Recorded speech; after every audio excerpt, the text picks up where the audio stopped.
कणका पाडला रे, शेवटी कणका पाडलाच. यावेळेस वेळ आली प्राडाची. मित्रांनो, कोल्हापुरी चप्पलनं प्राडाचा कणका पाडला.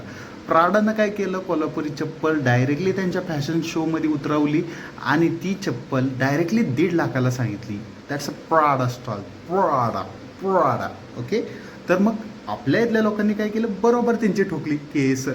त्यांच्यावर केस ठोकल्यावरती हे प्राडावाले कोल्हापुरात आले आणि कोल्हापुरात आल्यावरती त्यांच्या कपाळात आल्या. का?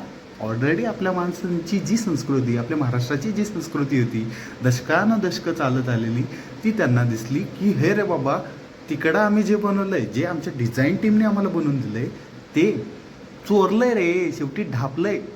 बघा व्हिडिओमध्ये लगेच दिसतं आहे, फोटो काढतात ते इंग्रजांची अवलाद. शेवटी काय म्हणजे काय चोरट, अरे काय काय चोरणार रे तुम्ही, अजून सगळं तर नेलं.